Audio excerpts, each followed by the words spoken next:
Falar sobre a tulipe. Tulipe, que são os 5 pontos do calvinismo. E falamos sobre a depravação total, falamos sobre a eleição incondicional e a sua relação com os pais da igreja. Veja, nós não estamos aqui tentando provar a veracidade bíblica desses pontos. A não ser que alguém pergunte, nós podemos tirar qualquer dúvida a respeito disso. Mas estamos mostrando qual é a relação desses pontos com a crença que os nossos pais, os pais da igreja, tiveram lá no passado. Então, primeiro, nós falamos, na primeira palestra, sobre a importância dos pais da igreja, quem eram os pais da igreja, e depois começamos a falar sobre a providência divina, a crença calvinista hoje, com a crença dos pais da igreja, e agora estamos falando dos 5 pontos do calvinismo. Eu sempre começo pela providência divina porque eu acho que sem uma boa introdução à providência divina, também não se entende a tulipe. Inclusive, deve ter também uma boa introdução na teontologia, mas não tivemos tempo. Mas vamos dar algumas pinceladas aí, e se alguém também quiser fazer alguma pergunta a respeito desse assunto, está aberto. E como falamos do primeiro ponto, depravação total, segundo ponto, eleição incondicional, agora vamos para o terceiro ponto, e talvez o mais polêmico dos pontos, que é a expiação limitada. Ou seja, aquela, quando fala assim, limitada, diz, eita, agora, que é uma crença particular, ou seja, parece que dentre todas as denominações cristãs que existem, todas as tradições que existem no mundo, com exceção dos calvinistas e dos jansenitas, somente nós acreditamos que há uma forma peculiar de Cristo morrer pelos eleitos e uma forma peculiar que ele morre e sofre pelo mundo inteiro. Ou seja, todas as outras tradições acreditam que, da mesma forma que Cristo sofreu e padeceu e beneficiou o eleito, ele também beneficia aquele que é reprovado, aquele que vai para o inferno. A diferença está somente na decisão humana, só nisso. Só a decisão humana é que define o destino futuro dela. Inclusive, aquele benefício que Cristo conquistou para ela também, Deus só dá se essa pessoa aceitar, senão Deus não dá. Nós não acreditamos assim. Nós acreditamos que sim, Cristo morre suficientemente para o mundo inteiro, sofre suficientemente pelos pecados do mundo inteiro, mas ele só dá esse benefício, de fato, àqueles que creem. Só que os que creem são os eleitos. Então Deus só dá esse benefício, Deus só comprou esse benefício, absolutamente e eficazmente, para os eleitos.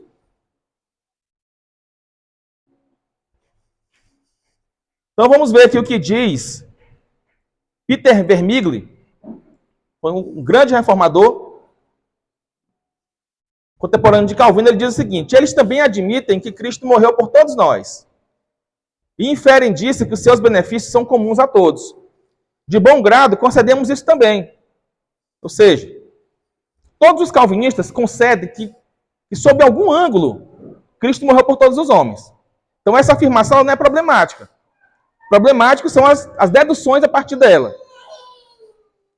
Se estivermos considerando apenas o valor da morte de Cristo, pois pode ser suficiente para todos os pecadores do mundo. No entanto, mesmo que em si seja suficiente, ainda assim não teve, nem tem, nem terá eficácia em todos os homens. Ou seja, como é que nós cremos? Cristo morre por todos os homens, suficientemente. Ou seja, o valor da obra de Cristo poderia expiar 10 mil mundos, 10 mil mundos, 15 mil mundos, infinitos mundos.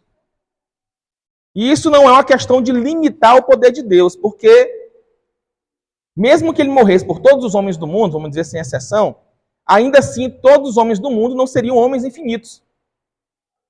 E se o valor da morte de Cristo é infinito, então sempre seria limitado a um número X de pessoas. Então, se é 1 trilhão, ainda assim é limitado de alguma forma. Ele vai dizer, os escolásticos, que são os teólogos medievais, vai dizer o seguinte, os escolásticos também reconhecem a mesma coisa quando afirmam que Cristo redimiu todos os homens suficientemente, mas não efetivamente. Essa também é uma crença escolástica. É preciso que a morte de Cristo nos seja útil. E dela nos apropriemos. O que só pode fazer pela fé. Anteriormente, mostramos suficientemente que é um dom de Deus e não dado a todos. Peter Vermigli, Predestination and Justification, é um livro, ele tem em inglês. Vamos ver se no futuro a gente traz esse livro em português. Bom, os cânones de Dort, o que eles vão dizer? Esta morte do Filho de Deus é o único e perfeito sacrifício pelos pecados de valor e dignidade infinitos. Abundantemente e suficiente para expiar os pecados do mundo inteiro. Então, há suficiência quando considerada a morte de Cristo por si mesmo, ela é suficiente para o mundo inteiro. Muitos que têm sido chamados pelo Evangelho não se arrependem nem creem em Cristo, mas perecem na incredulidade. Isso não acontece por causa de algum defeito ou insuficiência no sacrifício de Cristo na cruz, mas por causa de sua própria culpa. Mas aqueles que verdadeiramente creem e pela morte de Cristo são libertos e são salvos dos pecados e perdição, recebem tal benefício apenas por causa da graça de Deus que lhes é dada em Cristo desde a eternidade. Deus não deve a ninguém tal graça. Então, os cânones de Dort também vão ensinar a mesma coisa. É abundante, suficiente para todos os homens, mas é eficaz somente naquele que crê, naquele que recebe. Se eu digo que Cristo conquistou realmente a graça e a fé por todos os homens, para todos os homens, então todos os homens deveriam ser salvos. Ou ele não conquistou? Ou ele conquistou só para ele e está esperando aí você conquistar também de alguma forma? Você se fazer merecedor dessa conquista? Essa é a grande pergunta. Os calvinistas não acreditam que o homem possa fazer nada para se tornar merecedor dessa conquista, senão que aqueles que Deus torna digno, ele também dá. Essa é a crença calvinista. Então aqui, resumindo, morre por todas as pessoas, sem exceção, suficientemente. Ou seja, há um valor suficiente. Em um mundo hipotético em que todas as pessoas crescem, todas as pessoas seriam salvas. Ou seja, Deus quer que todos sejam salvos, desde que creiam. Ora, isso aí me parece óbvio, né? Se quem não crê, Deus manda para o inferno, é porque ele não quer salvar aquele que não crê. A Escritura é clara, quem crê será salvo, quem não crê será condenado. Quem não crê permanece. Não é que Deus se ira com ele a partir daquele momento, não. Permanece debaixo da ira de Deus, quem não crê. Então a vontade de Deus sobre aquele que não crê não é de salvar, é de mandar para o inferno. Porque Deus não utiliza da sua justiça de forma em que contraria ele mesmo, ou seja, ele gosta de sua própria justiça. Então eu não posso dizer que Deus quer condenar e quer salvar ao mesmo tempo. Então Deus quer salvar a todos, sim, desde que todos creiam. Como todos não creem, Deus só quer salvar aqueles que creram. Não quer salvar a todos, no caso. Então aqui vão entrar dois conceitos que pode ser um pouquinho complicado, mas não é. Eu vou tentar ser bem claro, mas se aprofundar mais um pouco, pode complicar também mais um pouco. Mas tudo bem, vamos lá. Deus quer a salvação de todos os homens por uma vontade de preceito.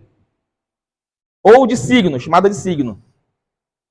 E Deus quer a salvação somente dos eleitos por uma vontade de decreto. Veja, eu estou aqui apresentando como que os calvinistas creem.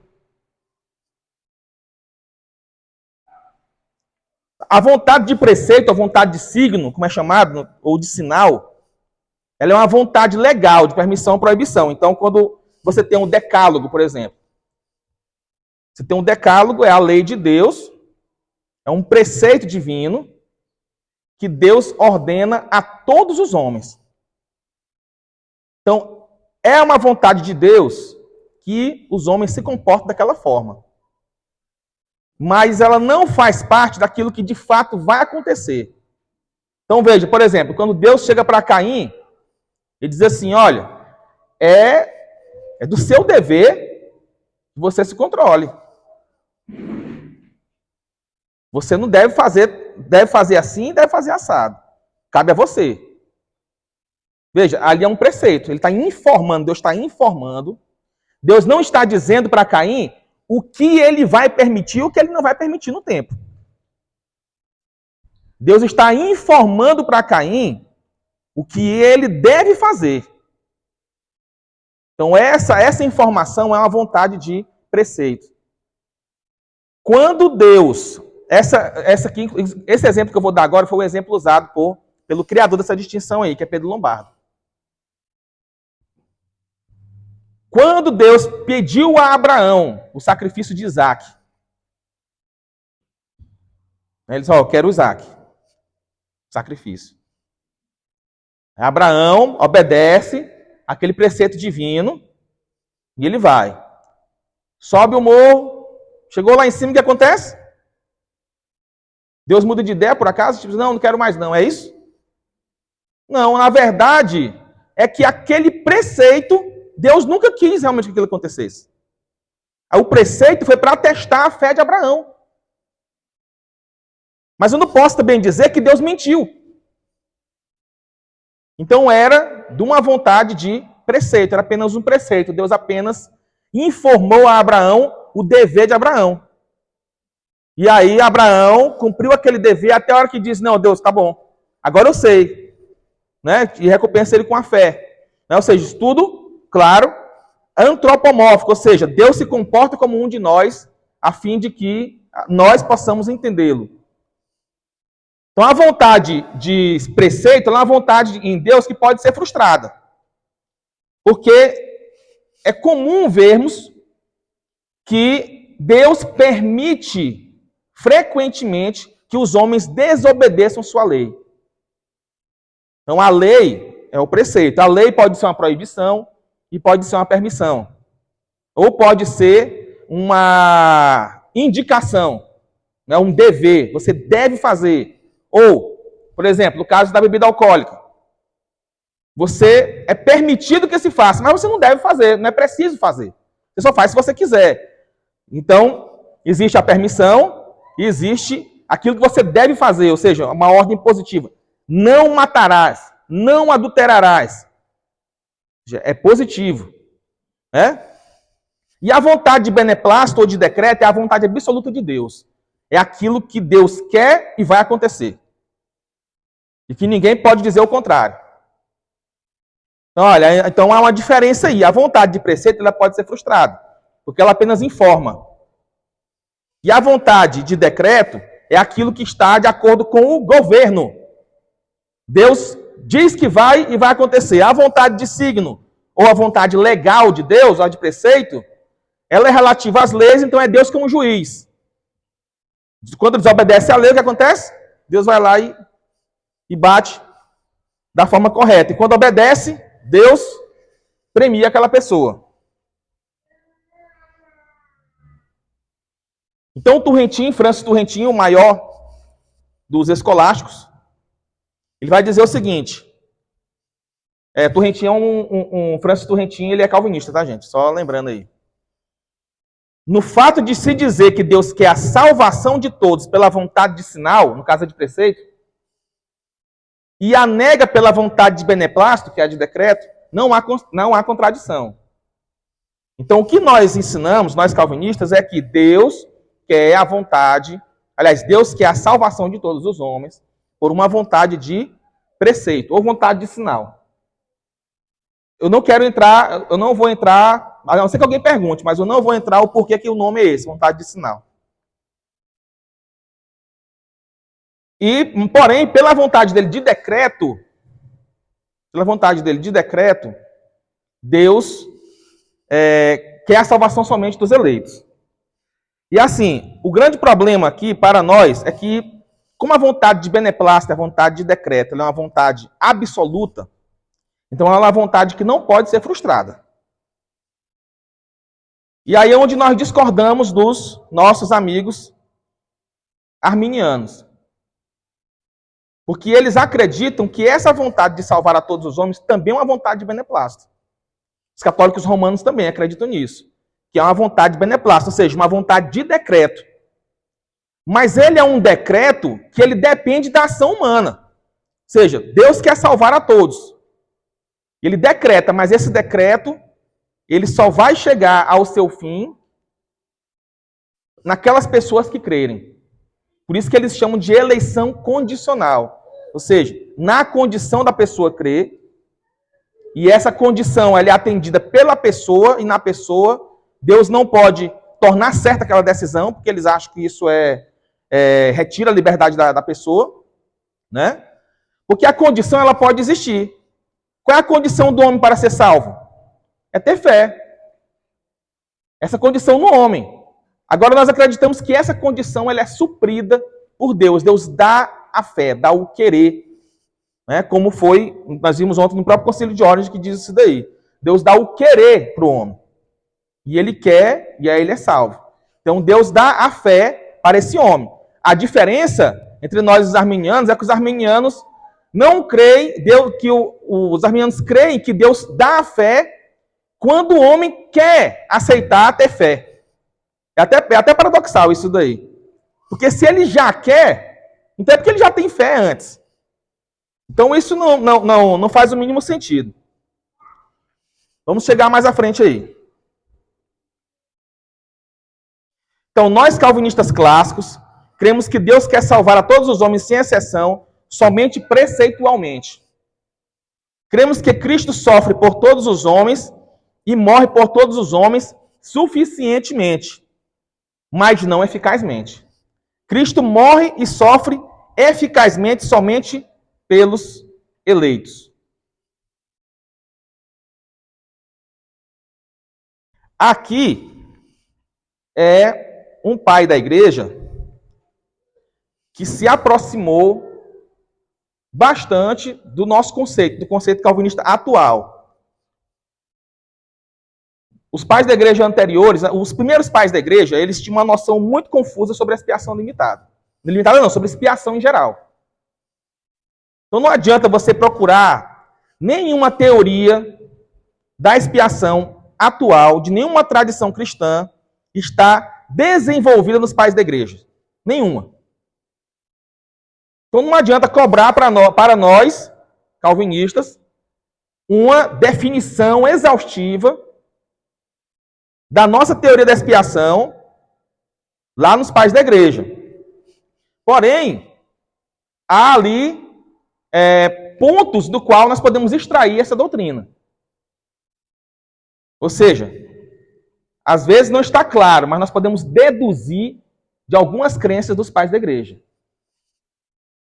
E aqui o João Crisóstomo, ele é contemporâneo de Agostinho, ele diz o seguinte, isto é, porque eu quis de fato.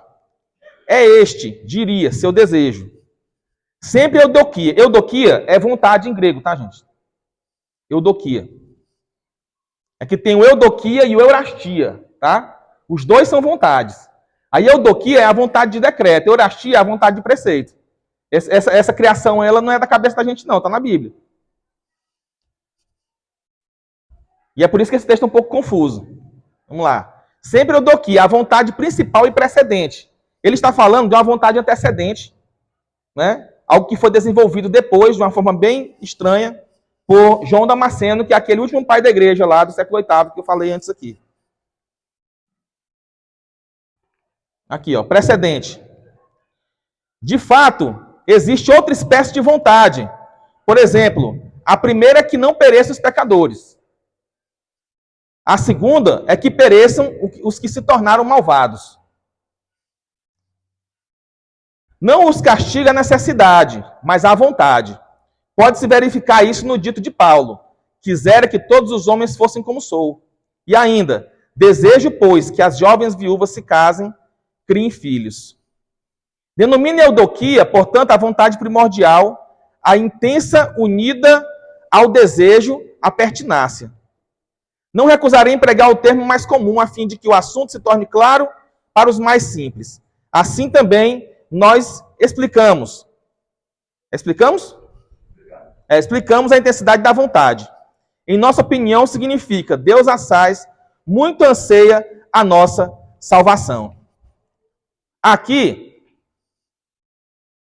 apesar de ele usar esse termo aqui, eudoquia, que é o termo para a vontade de decreto, veja que ele é o primeiro que está falando disso, tá, gente? Então, ele é um desbravador. As coisas ainda estão sendo desenvolvidas ainda. Quando ele cita os exemplos do que ele acha que significa eudoquia, o que ele fala? Preceito. Isso aqui é um preceito para Paulo. Ó. Quisera que todos os homens fossem como eu. Ele está dizendo, você deve todos serem como eu. Eu ordeno, tem um decreto aqui, não. Tanto esse versículo como esse versículo aqui, são versículos que tratam de preceito.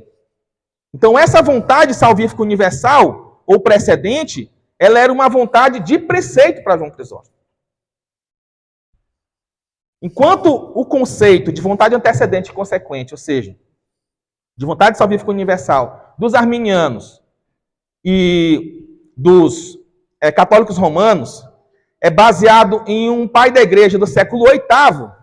Estamos aqui no século V, século IV, século V, com um pai da igreja que já trabalha o conceito do modo como os calvinistas entendem. Então, você vai falar de antiguidade, estamos bem à frente. Agora eu vou passar aqui para outra.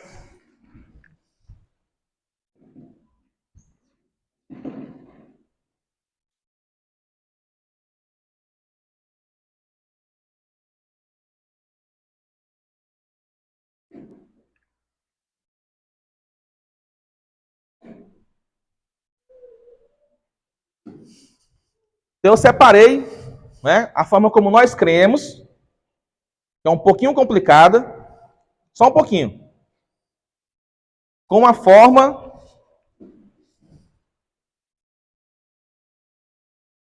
como é que faz para colocar na tela inteira aqui? F alguma coisa, né?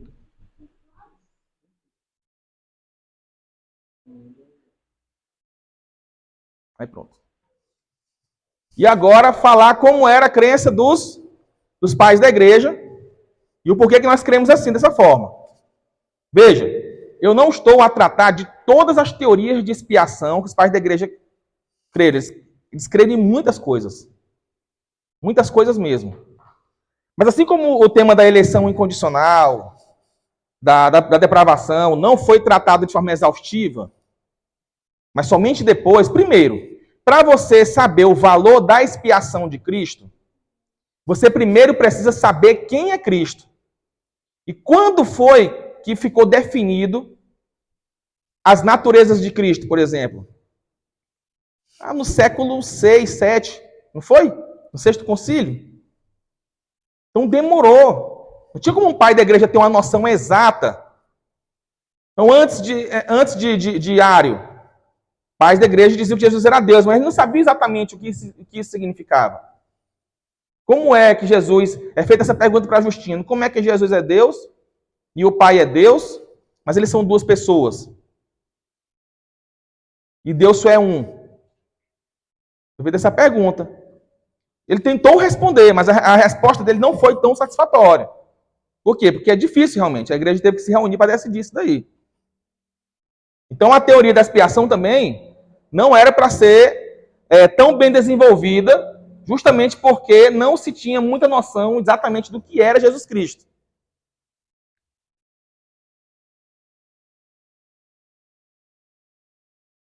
Então, repetindo o que foi falado no primeiro dia, uma doutrina pode ser considerada patrística se estiver claramente anunciada pelos pais da igreja, sejam todos ou em parte deles, ou se puder ser deduzida da doutrina geral dos mesmos. Ou seja, você pode deduzir de uma afirmação dos pais uma determinada doutrina. Então vamos começar aqui pelo credo apostólico.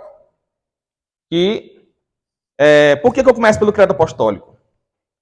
Porque é um documento universal. Todas as igrejas cristãs adotam o credo apostólico. Então ele é de todos os documentos, sem dúvida, ele é o que mais tem autoridade.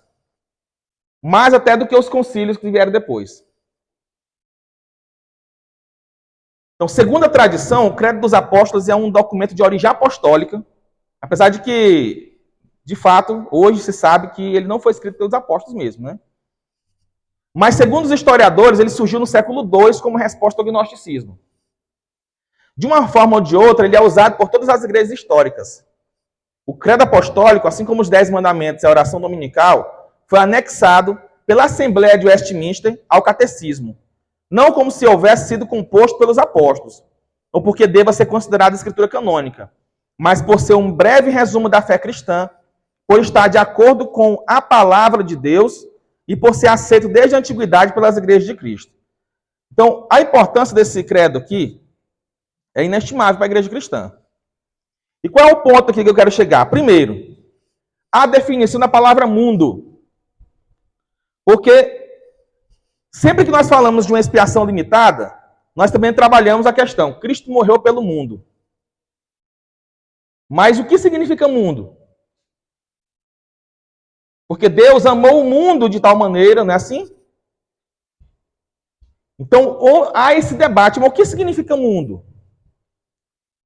Então, alguns pais da igreja, como Agostinho, por exemplo, ele dizia que mundo não significava todas as pessoas sem exceção, mas significava a igreja que está no mundo. Como foi que ele desenvolveu esse raciocínio? Ele pega lá em 1 João, e a Escritura diz que Cristo foi o propiciador do mundo inteiro, e na mesma carta, João diz: o mundo jaz no poder do iníquo. Opa! Então quer dizer que a igreja também está no poder do iníquo? Porque se mundo sempre significa todas as pessoas sem exceção, então quando eu digo que o mundo jaz no poder do maligno, eu estou dizendo que a igreja de Cristo está no poder do maligno. Então o que Agostinho deduziu? Que existem dois mundos. O mundo dos eleitos, o mundo dos crentes, o mundo da igreja e o mundo dos filhos do diabo, que militam contra a igreja. Então existe uma batalha entre esses dois mundos. Foi isso que Agostinho deduziu. E em termos de confissões, em termos de documentos históricos e de pais da igreja, a grande questão é: quando o pai da igreja usou a palavra mundo, ele usou significando o quê? Porque é comum que os adversários usem textos assim, que o pai da igreja diz: olha, Cristo morreu pelo mundo inteiro. Mas ele usa a noção de mundo que ele acha que a Bíblia ensina também. E não é assim. Eles partem de outro pressuposto. Então, eu não sei se precisa ler tudo, mas aqui, vou ler a partir do 7 aqui para não precisar ler tudo. Até mesmo porque esse credo é bem conhecido, né? Ainda mais para quem já foi católico, que está sempre recitando. Diz o seguinte: ó, de onde há de vir julgar vivos e mortos? Creio no Espírito Santo, na Santa Igreja Católica, na comunhão dos santos. Opa! Agora chegamos naquele ponto lá de palavras unívocas e equívocas, né? Ou seja, palavras que elas são escritas da mesma forma, mas têm significados diferentes. Quando fala aqui na Santa Igreja Católica, está dizendo a Igreja Católica que a gente conhece aqui? Igreja? Não, não é, né? O que significa católica? Só que quando o católico lê, ele acha que é, sabe? Esse católico aqui significa a Igreja Católica Romana. É a mesma coisa dos que falam sobre a questão da predestinação. Eles veem a palavra predestinação aqui no documento do pai da igreja, no concílio, aí eles acham que é a mesma predestinação que o calvinista ensinou. A mesmíssima. É amadorismo, na verdade. Mas católica significa o quê? Mundial. Universal. É a igreja do mundo todo. Olha aqui, ó, no item 9, a palavra católica vem do latim católica, que quer dizer mundial, universal. Será que a palavra católico, ou mundial, ou universal, é usada no sentido de todos os homens do mundo, sem exceção? Ou trata de todos os homens da igreja que está no mundo todo, em todas as partes do mundo? Ora, então nós temos o documento mais universal da igreja, o documento que talvez seja o mais antigo, trazendo o sentido de universal e mundial, não de todos os homens sem exceção, mas de homens que estão em todas as partes do mundo. Ou seja, do grupo de eleitos. Na versão luterana, por exemplo, do Credo Apostólico, a palavra católica é substituída pela palavra cristã. Creio no Espírito Santo, na Santa Igreja cristã e na comunhão dos santos. Ou seja, bate com o que Agostinho ensinou. Que há o mundo dos eleitos e o mundo dos reprovados. Por quê? Há reprovados em todas as partes do mundo e há eleitos em todas as partes do mundo. Então isso seria mundo. Assim como lá em Atos diz que tinham pessoas de todas, do mundo inteiro. Lá no Pentecoste não tinha pessoas do mundo inteiro. É óbvio que não tinha ninguém do Japão lá. Do Brasil, então, não é? Mas tinha lá, está dizendo do mundo por quê? Mundo é pessoas de todas as partes do mundo.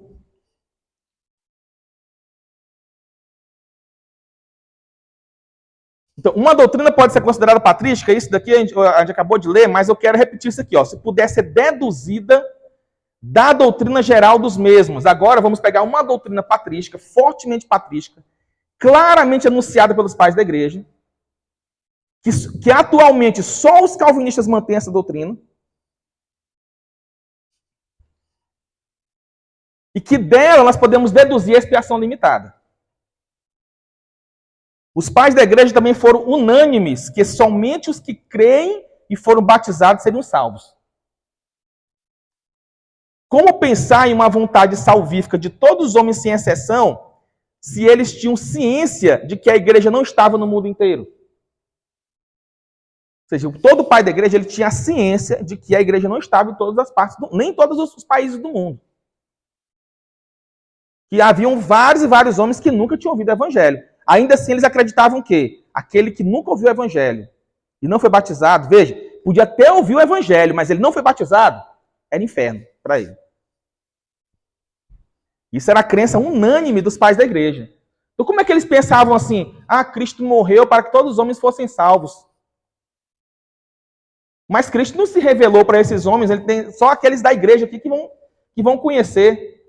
Olha só o dilema. E aí esse aqui é importante por quê? Santo Agostinho foi inquirido sobre isso. Né? A respeito de que, se aqueles que nunca ouviram sobre Jesus Cristo, como é que eles seriam culpados se eles nunca ouviram? E se eles iriam para o inferno por causa disso? Santo Agostinho diz o seguinte: agora, eles são indesculpáveis por seus pecados. Isso pode induzir os homens a perguntar se aqueles a quem Cristo não veio, nem falou, podem ter alguma desculpa para seus pecados. A esta pergunta, de acordo com o meu entendimento, eu respondo que eles não podem ser indesculpáveis por todo o pecado que cometeram, mas por este pecado que eles não creram em Cristo, para quem Cristo não veio e para quem ele não falou. Mas não estão nesse número os quais ele falou a seus discípulos e por seus discípulos, e que também agora faz, pois ele veio aos gentios por sua igreja. Resta nos perguntar se eles podem ter essa desculpa, que foram impedidos pela morte antes de Cristo vir em sua igreja, aos gentios e antes de ouvirem seu evangelho. Eu respondo que, sem dúvida, eles podem, mas eles não podem, portanto, escapar da condenação. Porque todo aquele que pecou sem a lei também perecerá sem lei. Aqui é um tratado sobre o Evangelho de João, em que Agostinho responde claramente que todos aqueles que nunca ouviram o Evangelho serão condenados pelos seus próprios pecados. Acabou. Não é porque eles não ouviram da mensagem de Cristo que eles estão agora salvos de alguma forma. Não existe salvação para essas pessoas. Ora, mas se os pais da igreja, eles tinham essa noção de que aqueles que nunca ouviram o Evangelho não poderiam ser salvos de forma nenhuma, como é que eles poderiam pensar numa vontade salvífica universal em termos de decreto? Em termos de decreto, eles poderiam pensar em termos de preceito. Realmente Deus ordena que nós preguemos a todos os homens. É dever de todo homem que todo homem creia. Mas em termos de decreto, como é que eles pensaram? Mas por que Deus não enviou, então, a igreja já até o mundo inteiro, já que ele quer salvar todo mundo? E essa pergunta também é respondida por Agostinho. Quando pergunta por que Deus não enviou a igreja já em todo mundo, já então, será que ele quer salvar todo mundo? A resposta é clara, porque ele não quer salvar todo mundo. Todo mundo sem exceção. Ou seja, existem pessoas que, por uma vontade de decreto, Cristo, Deus, não quis salvar.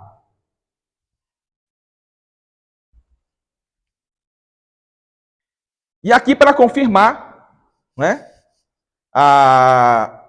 que os pais da igreja eram unânimes na questão de que aqueles que não criam e não eram batizados não seriam salvos, em 140 depois de Cristo, Hermas, chamado pastor de Hermas, cita Jesus em João 3, versículo 5, comentando o versículo de João 3, versículo 5, diz: era-lhes necessário que surgissem através da igreja, através da água, para que pudessem receber a vida, porque de outro modo não poderiam entrar no reino de Deus.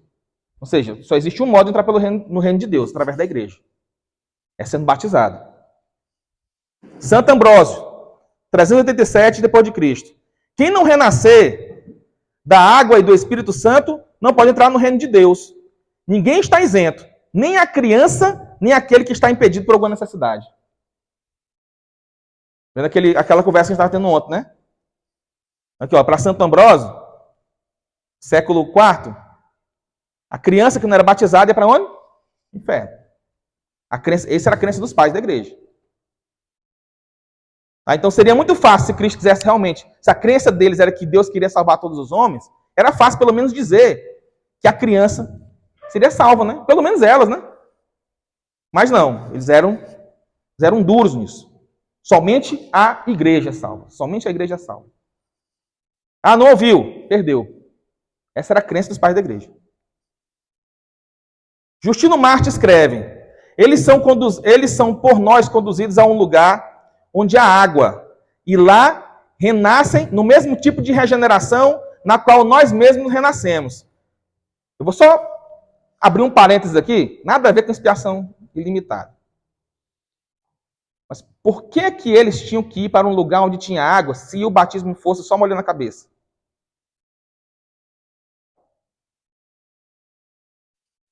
Tinham que ir para um rio. É isso que ele está dizendo. Tinha que mergulhar o indivíduo lá. Entendeu? O batismo não era por imersão. Claro, existe batismo por aspersão também nos pais da igreja, tá? Existem umas duas formas nos pais da igreja. Em nome de Deus, no qual nós mesmos renascemos, em nome de Deus, eles recebem o lavacro da água. Pois Cristo disse: a não ser que renasças, não entrarás no reino dos céus. A razão pela qual o fazemos, nós aprendemos dos apóstolos. Ou seja, tinha que crer e ser batizado. Em seu diálogo com o judeu Trifão, também, Justino Marte escreve: apressados em aprender de que forma o perdão de pecados é uma esperança da herança, possa ser vossa. Não há outro caminho que não este: reconhecer Cristo, ser lavado no banho anunciado por Isaías, o batismo. Ou seja, não existe outra forma. Aí você pergunta: mas Deus quer salvar todos os homens por um decreto. Onde é que estava, então, A não ser que a gente creia igual os mormons, né? Que Cristo apareceu lá nos Estados Unidos, pregou para os índios de lá, né? Aí a gente cria um outro aqui também que veio pregar aqui no Brasil, outro veio pregar lá no Japão. A gente sabe que a igreja, eles sabiam que a igreja não estava no mundo inteiro, não estava na Austrália. Tinha alguns países aqui que já existiam nessa época, assim, já tinham conhecimento. Por exemplo, nessa época não se tinha conhecimento que existia as Américas, né? Mas países como a China, países como a Índia, já eram conhecidas nessa época aqui. Alexandre o Grande chegou até a Índia, né? Então já era conhecido. E eles tinham essa consciência de que aquelas pessoas iriam se perder, mesmo que elas nunca tivessem ouvido da mensagem do Evangelho.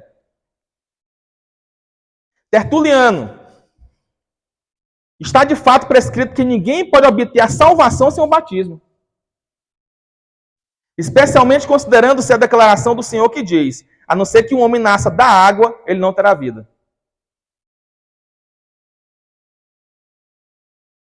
Tertuliano acrescenta: um tratado sobre o nosso sacramento de água, pelo qual são lavados os pecados da nossa cegueira anterior. Nem podemos ser salvos de outra maneira, que não conservando-nos permanentemente na água.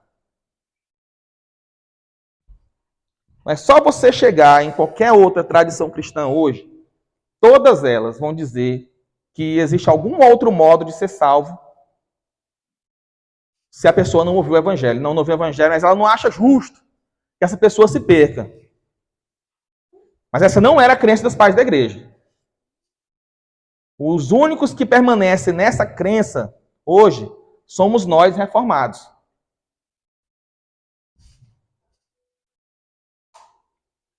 E aqui, alguns outros pontos, algumas declarações, porque as declarações sobre expiação dos pais da igreja, elas são muito raras. São bem pouquinhas as declarações. E eu vim trazer aqui algumas declarações dos pais da igreja, do qual nós podemos deduzir a expiação limitada. Essa daqui eu a citei ontem, a respeito da vontade eficaz, né? A edição Clemente de Roma, aquele lá que eu falei para vocês que conheceu Pedro, Paulo. Diz o seguinte: nessa esperança, nossas almas se juntam àquele que é fiel nas promessas, justo nos julgamentos. Aquele que ordena não mentir, não mentirá. Nada é impossível para Deus, exceto mentir. Reacenda-se, portanto, em nós a fé nele, e reflitamos que todas as coisas estão próximas dele. Com uma palavra sua de majestade, ele constituiu todas as coisas, e com uma palavra ele pode destruí-las. Quem lhe perguntará: que fizeste? Ou quem resistirá ao poder de sua força? Ele fará tudo o que quiser e como quiser, e nada passará daquilo que lhe foi decretado. Esse ponto aqui eu destaquei por quê?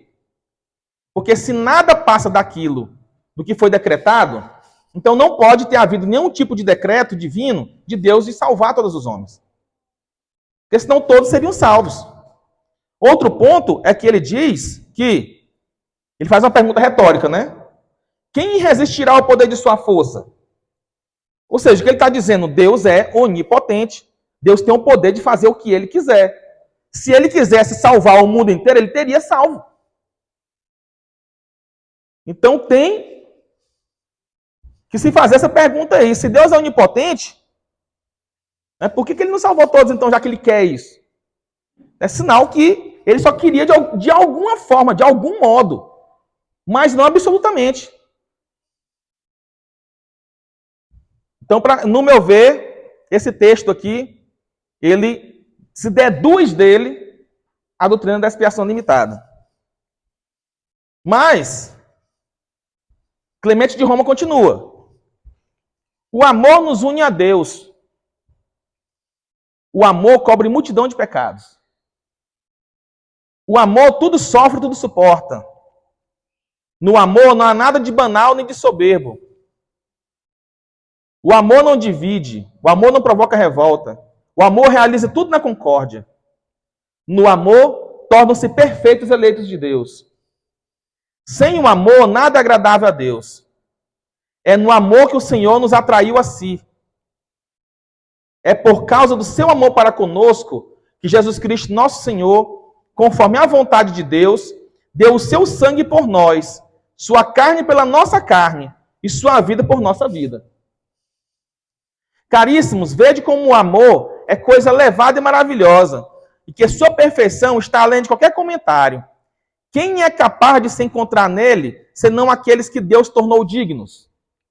Ou seja, Deus torna dignos aqueles que se encontram.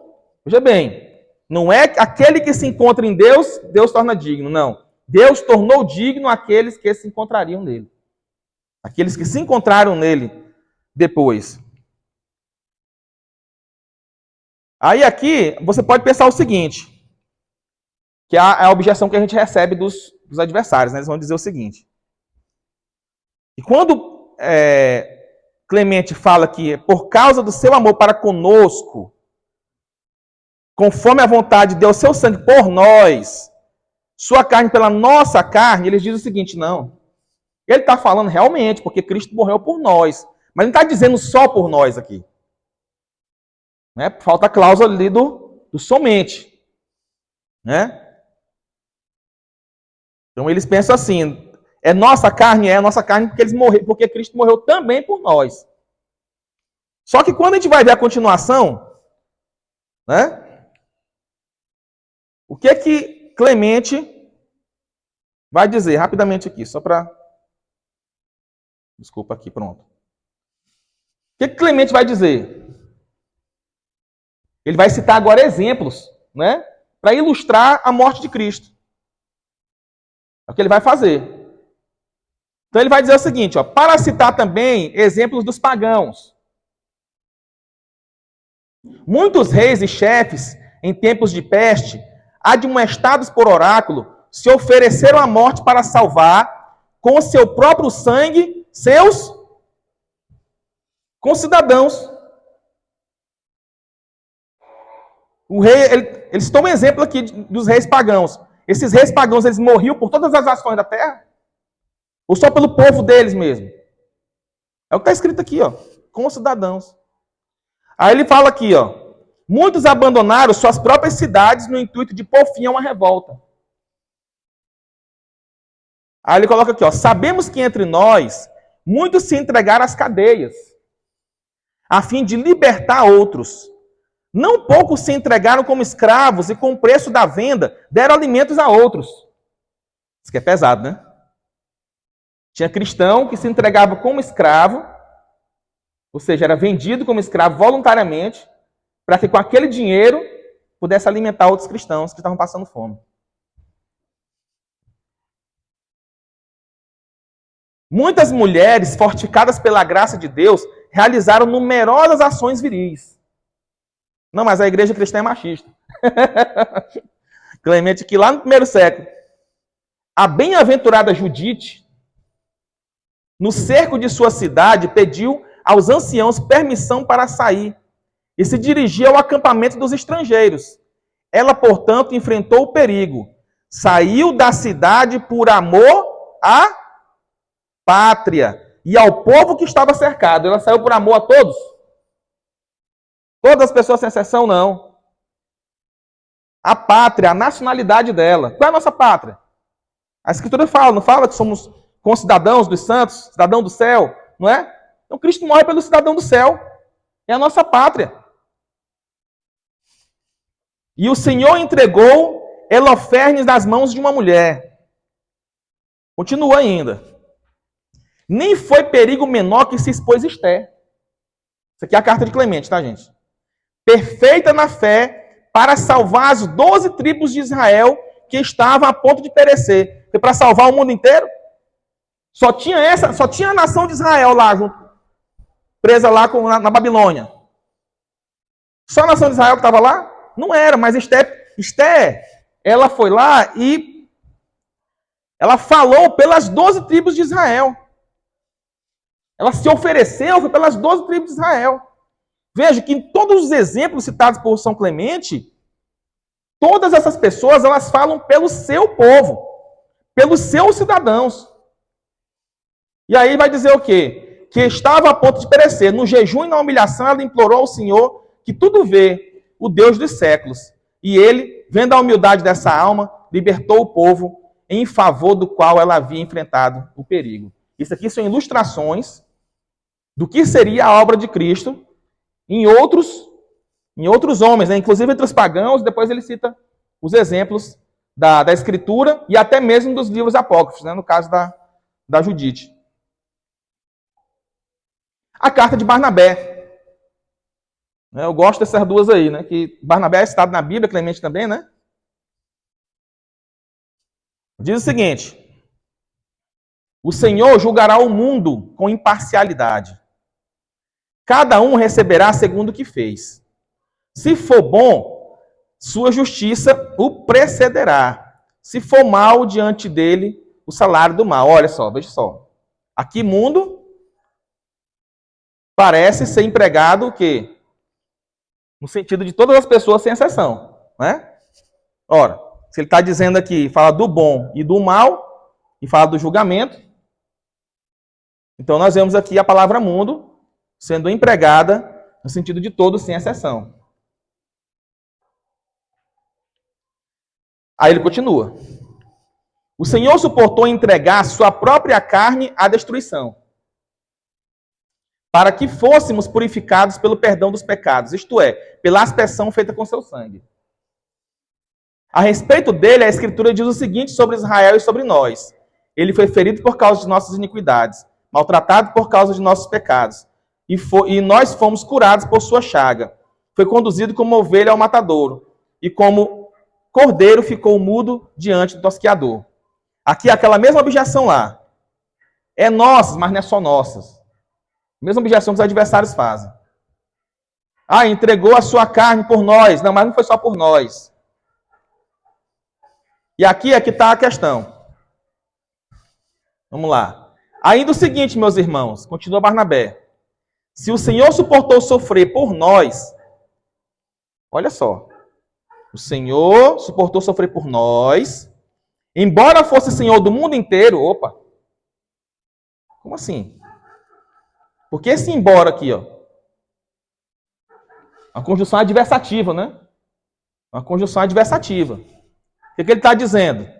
Existem nós, porém também existe o mundo inteiro. É isso que ele está dizendo. Então, quando ele fala por nós, ele está falando por um grupo específico mesmo. Sofrer por nós, embora fosse Senhor do mundo inteiro, a quem Deus disse desde a criação do mundo: façamos o homem a nossa imagem e semelhança. Como pode ele suportar sofrer pela mão dos homens? Aprendei, os profetas que tinham a graça dele profetizaram a seu respeito. E ele, a fim de destruir a morte e mostrar a ressurreição dos mortos, teve que encarnar e sofrer, a fim de cumprir a promessa feita aos pais e preparar para si um povo novo. Ou seja, qual é o objetivo da morte de Cristo? Salvar o mundo inteiro? Não, preparar para si um povo novo. É o que Barnabé está falando. E demonstrar durante sua estrada na terra que era ele mesmo quem julgaria, depois de ter realizado a ressurreição. Isso aqui não é um tratado, até mesmo porque nessa época nem existia teologia sistemática. Não existiam proposições assim, explicando. Não, tratado sobre expiação. Não, isso aqui é Barnabé fazendo uma admoestação pastoral através da crença que ele tinha a respeito do que era a obra de Cristo. Aí ele escreve isso daqui. Aí nós podemos deduzir daqui, tranquilamente, que Cristo morre para construir um povo para si, que há uma diferença entre o mundo inteiro e nós. E que ele sempre fala, Cristo morre por nós, conosco, é sua carne pela nossa. Embora fosse Senhor do mundo inteiro. Por que ele não falou, não, morreu, ele era Senhor do mundo inteiro e suportou sofrer pelo mundo inteiro? Não, ele fala por nós, sempre. São Jerônimo, aquele mesmo lá que a gente estava falando antes, comentando Mateus 20, 28, sabe o que eu acho mais interessante? Que quando você sai das cartas e você pega os comentários bíblicos dos pais da igreja, é onde eles mais se aproximam da nossa interpretação. Sempre que você pega versículos bíblicos, eles são mais incisivos. Geralmente eles têm doutrinas um pouco mais diversas quando eles realmente vão trabalhar a coisa filosoficamente. Mateus 20, 28. Ele não nos diz que deu a vida por todos, mas por muitos, isto é, por todos os que crescem. Santo Ambrósio, essa aqui eu gosto. Diz o seguinte: se você é um incrédulo, Cristo não morreu por você. Simples. Esse aqui foi curto e grosso, né? Esse aqui podia ser um pouquinho mais gentil, né? Mandou essa aqui. Se você é incrédulo, Cristo não morreu por você. Pronto. São Próspero. Esse aqui ele é discípulo de Agostinho. Ele depois assumiu o lugar de Agostinho contra os pelagianos, semi-pelagianos. E ele debateu com o São Fausto de Reis, aquele que eu falei ontem. São Fausto de Reis não conheceu Agostinho. Ele conheceu o discípulo mais feroz dele, antes ele tivesse conhecido Agostinho, porque São Próspero era mais brabo ainda. Então ele diz o seguinte: nosso Salvador pode apropriadamente ser crucificado para a redenção de todo mundo. Tanto no que diz respeito ao que ele verdadeiramente invocou sobre si, a natureza do homem, como também com respeito à perdição comum ou geral no primeiro homem. E ainda pode ser dito que ele foi crucificado apenas por aqueles para quem sua morte estava destinada. Então veja, qual é o grande ponto aqui? Ó? Há um ângulo em que você pode dizer que Cristo foi crucificado por todos. E há um ângulo em que você vai dizer que Cristo só foi crucificado por aqueles para quem sua morte estava destinada. Então qual é a nossa crença? Por um ângulo, Cristo morre por todos os homens. Como? Suficientemente. Deus quer salvar todos os homens? Quer, preceitualmente. Então, nós apenas organizamos esse pensamento a fim de retirar deles as contradições. E aqui, eu acho que dá para dar um intervalo, dá, pastor, agora? Dá um intervalo e aí eu vou para essa última parte aqui.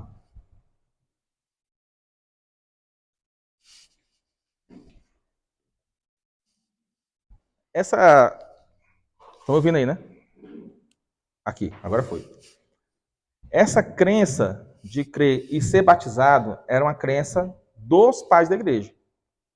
Nos primeiros pais, eles sempre creram assim. Na verdade, na igreja de Roma, ainda é assim, de certa forma. Eles agora estão mais abertos.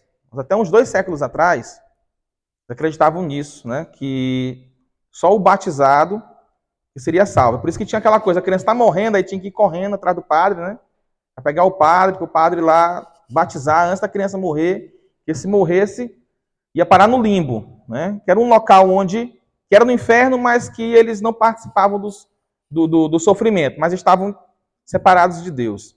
Era o limbo, que também é algo que foi criado justamente porque eles achavam que era cruel demais colocar a criança no mesmo lugar que outras pessoas que estavam, que tinham pecado bastante, né? E aquelas pessoas que tinham pecado bem pouquinho, né? Tinham pecado pouquinho, né? Não era um cara tão mal, né? Ia para onde? Para o purgatório. Purgatório, até se limpar todinho lá no purgatório. E aí depois ser recebido no céu. Porque eles acreditam que sem santificação ninguém verá a Deus, e santo é aquele que não tem pecado nenhum para eles, né? Mas assim, dentre os reformados, depois a igreja ela foi avançando. E acredita-se, dentro da teologia reformada, que aquele só precisa crer. Porém, aquele que crê e tem a oportunidade de ser salvo, aliás, a oportunidade de batizar, e ele não se batiza, então é provável que ele esteja perdido, ele seja um perdido. Ele creu apenas de boca. Provável que ele seja um perdido.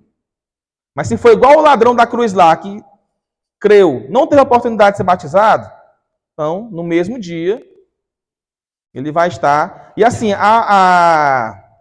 hoje também, como eu falando, o tempo também muda. Na Escritura, isso não era o costume de todos os pais da igreja, veja, todos os pais da igreja nem na Escritura. Mas o mais comum era a pessoa crer e já ser batizada naquela hora. Isso aí era o mais comum. Só que como nessa época era mais fácil porque eram judeus que eram convertidos, então os judeus às vezes sabiam mais de Bíblia do que tu, né? Tu só tinha que explicar para ele ali onde é que ele encontrava Jesus Cristo estava anunciando no Antigo Testamento. Era essa pregação dos tempos bíblicos, de Atos. Mas depois, quando os gentios começaram a se converter, e aí tinha pessoas de todo tipo, a igreja criou o catecismo e a classe de catecúmenos, né, que a ideia era catequizar essas pessoas até elas chegarem em um ponto em que elas poderiam ser batizadas. Além disso, a crença no batismo em geral, ela nunca foi assim unânime não, sabe? Tinha bispo da igreja que não era batizado, porque ele acreditava, como acreditava-se também que o batismo ele lavava o pecado, então o cara deixava para se batizar lá no final da vida. Porque aí, no último dia, ele, não, agora eu vou morrer. Chama o padre aí para me batizar aqui, para poder limpar o pecado naquele dia. Aí pronto, quando ele já estava perto de morrer, ele não pecava mais, ficava se segurando ali para não pecar mais, e aí ele ia embora, né, para o outro mundo, livre, imaculado de todo pecado. Então a igreja, com o tempo, ela foi corrigindo esses erros. O que nós estamos falando aqui da doutrina dos pais da igreja, mas isso não quer dizer que tudo que os pais da igreja ensinaram está certo, não. Os pais da igreja ensinaram muitas doutrinas estranhas. Então, há muitas coisas foi preciso que a igreja corrigisse. Mas isso não quer dizer também que eles estavam de todo errados. A igreja apenas precisou aparar ali as arestas para dizer, não, essa aqui é o correto. Tem um caso engraçado do século XI, de um judeu que ele mesmo se batizou. Aí levaram, ele morreu, né? Morreu. Aí levaram o caso para o Papa. Se tinha sido válido o batismo dele, né? Tinha sido válido o batismo dele. E aí deu aquela discussão, né? Não, é porque se ele se auto-batizou, esse batismo foi inválido, porque quem tem que batizar ele é um sacerdote. Então ele não foi salvo, porque ele não foi batizado. E qual foi a decisão do Papa na época, né? Século XII. Ele disse o seguinte, ó, o batismo dele não foi válido. Mas ele teve tanta fé que Deus salvou ele. Então veja que os casos vão aparecendo e a própria igreja ela foi se... Não, será que realmente é salutar pensar que alguém que tem um batismo não válido, mas que acreditava de todo o coração, se perdeu? Né? E existem fatos e fatos. Tem várias confusões na Idade Média de presbíteros, padres que não eram batizados. Aí era eleito a padre. Aí perguntava se o cara era padre mesmo de verdade, porque ele não tinha passado pelo rito. Então houve muitos debates a respeito desse tipo, né? Mas, enfim, do jeito que eu falei aqui que os pais da igreja acreditavam, nós não acreditamos mais hoje. Ainda dentro dessa pergunta, como que ele está em Efésios? A salvação está no Evangelho da salvação? Em primeira instância, sim. Em primeira instância, sim. É que nem, por exemplo, eu creio e depois eu vou viver uma vida devassa, então eu não creio, na verdade, né? Então não é só você dizer que acredita, que aí é fé de demônios. Então é crer, ser batizado, é justamente essa manifestação pública de que você acredita. A segunda pergunta é como Deus é soberano e ele sabe que muitos todos sabem do Velho Testamento pela fé, né? As tribos às vezes não tiveram esse acesso, mas Israel teve. Uhum. Existe além disso que as nações, esses povos, hoje, além disso que teve salvação fora do povo de Israel. Sim, que houve salvação fora de Israel, houve, com certeza. Agora, não do jeito que é no Novo Testamento. Então, por exemplo, alguns casos esporádicos, como, por exemplo, a Raabe, né? Ruth. Vai ter alguns casos ali que a Escritura mostra que essas pessoas tiveram contato com o povo de Deus, né? alguns casos assim mais extremos, mas muito antigos. Por exemplo, o caso de Jó. Você vai ter o caso de Melquisedeque, né, que conhecia o Deus de Israel, mas não era necessariamente assim da geração abraâmica. Já no Novo Testamento, a questão é, no Antigo Testamento não existia nenhuma ordem de evangelização para o mundo inteiro. Não tem ninguém lá dizendo assim, pregue o evangelho a toda criatura, para que creiam. Então não era a preocupação do israelita pregar o evangelho. E ainda hoje não é. O judeu não prega o evangelho. Você não vê o judeu com um programa de televisão, vamos anunciar o judaísmo para todo mundo crendo no judaísmo. Não existe isso. Não existe peregrinação. Existe comunidade judaica. Vai uma família judaica se muda para um lugar, né? Aí às vezes o filho casa com uma mulher que é gentia, e aí ela se converte ao judaísmo. E é assim que os judeus vivem, é o povo. Né? Se confunde muito com a nação judaica, né? A nação judaica, nação política, com a própria religião judaica. O que não existia era isso. Povos, aquele que era de fora de Israel, que aceitasse o Deus de Israel e seguisse, ele era tão judeu quanto alguém que nasceu lá. A questão é que não existia uma evangelização, não existia a boa nova para esse povo. O que existe isso é no Novo Testamento. A Escritura diz o seguinte, que a luz que brilhou, né, que ilumina, vindo agora, ilumina todo mundo. Ou seja, é quando Cristo veio que a luz iluminou o mundo inteiro. Porque antes não iluminava o mundo inteiro. Iluminava somente o povo de Israel. Entre pais, concílios, confissões e escritura, qual ordem era? Primeiro a escritura. A escritura. Isso é interessante porque é o seguinte. Vamos lá. Qual o principal argumento de quem acredita que a escritura ou está em pé de igualdade com a tradição ou está abaixo da tradição, vamos dizer assim? É que a escritura se forma da tradição. Isso é verdade. Os primeiros pais lá, em Abraão, antes de Moisés, todo mundo foi do boca a boca. Então foi feita uma tradição até chegar no ouvido de Moisés, e Moisés pegou e escreveu tudo aquilo que veio antes dele. Então a tradição precedeu. O Novo Testamento, como foi? Da mesma forma, primeiro os apóstolos começaram a pregar e ensinar, aí começava a contar as histórias de Jesus Cristo, e aí eles começaram a escrever num papel. Então, o argumento dos adversários é, se a tradição precede a Escritura, então a Escritura é menor do que a tradição, porque a autoridade dela deriva da tradição. Ou deriva da igreja. Deriva da igreja. A autoridade da Escritura deriva da igreja. Só que o que nós argumentamos? Que a Escritura tem a autoridade máxima justamente pela necessidade de existir uma Escritura. Porque a necessidade de existir a Escritura foi justamente para que nós tivéssemos um cano, ou seja, cano que é cano. Cano significa vara de medir. Quem criou essa palavra foi Orígenes. Vara de medir. Ou seja, é um padrão.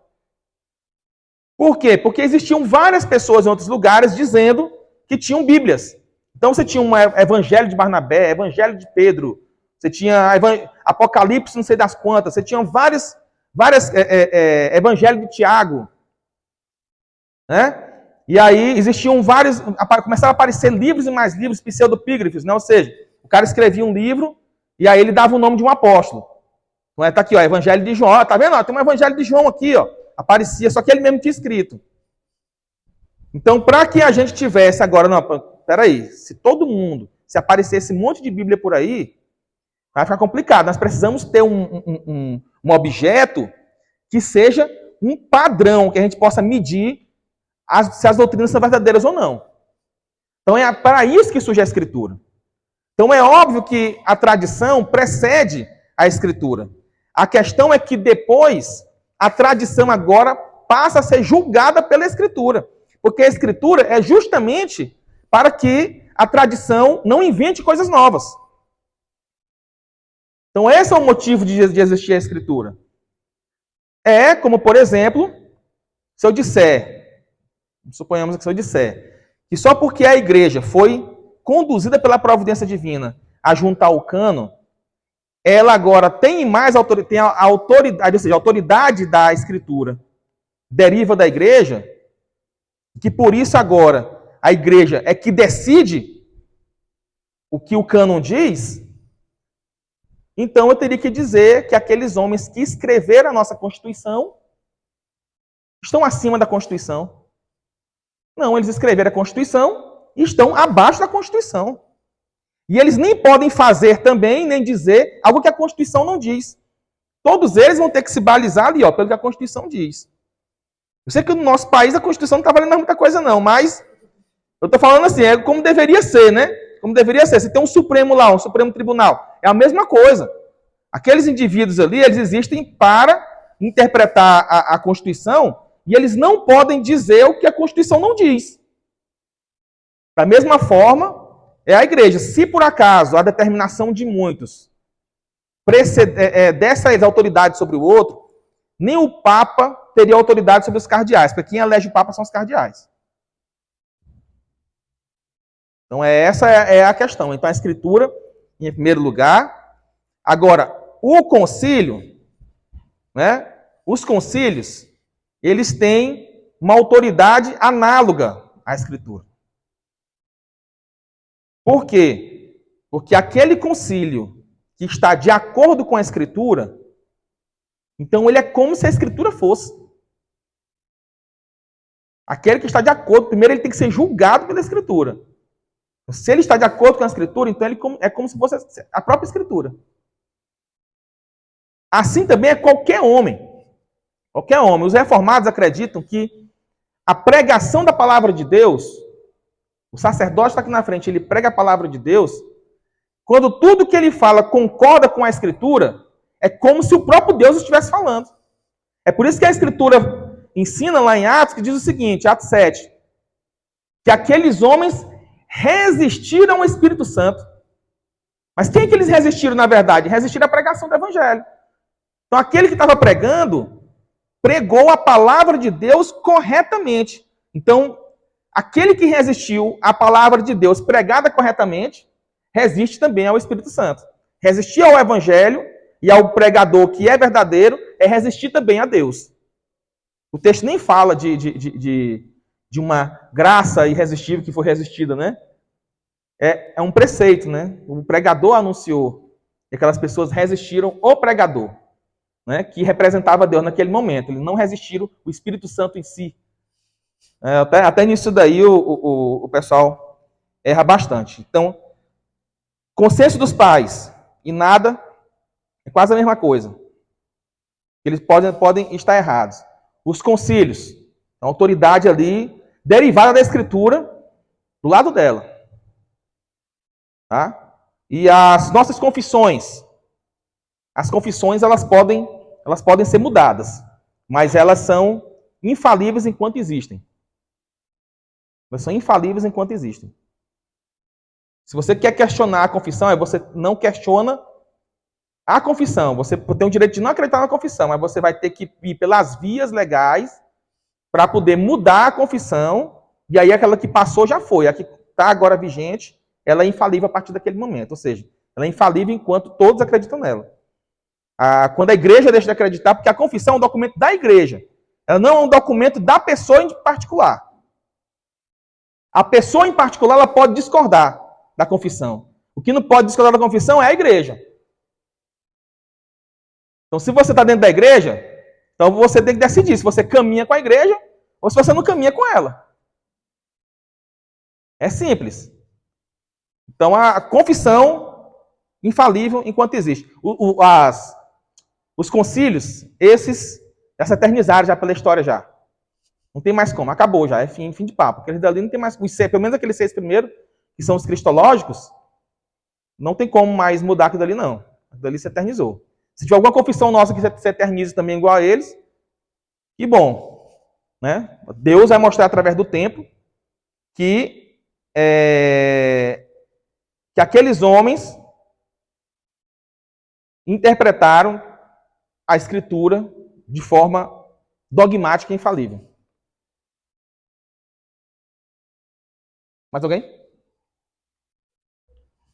Se não, eu quero só...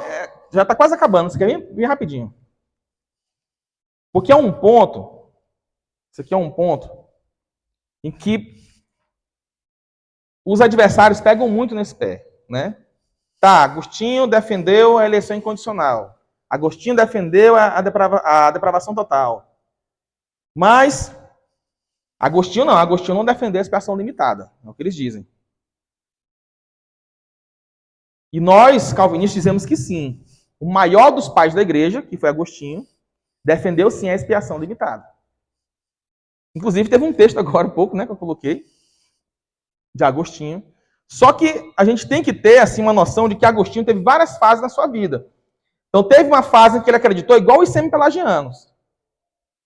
E depois, ao debater com os pelagianos, ele mudou de ideia. E aí é justamente onde está o nosso ponto. Agostinho muda de ideia. Então, esse livro aqui, ó, que eu coloquei a capa para vocês, Graça a Deus, foi publicado pela Paulus. É nesse livro aqui, ó, A Predestinação dos Santos. Esse livro, A Graça, volume 2, tem 4 livros de Santo Agostinho, 4 escritos. Né, que é esse daqui, A Correção e a Graça, a Liberdade, Dom da Perseverança e A Predestinação dos Santos. Que é esse livro aqui, ó. Esse daqui. Então, essa obra ela tem uma introdução feita por um padre. Lá se vê os padres de novo, né? Os padres com essa mania de concordar comigo. Feita por um padre, em que ele diz o seguinte. Aqui é a parte que eu destaquei. Diz o seguinte, ó, com isso, Agostinho ensina uma verdade, ensina uma vontade de Deus salvífica limitada.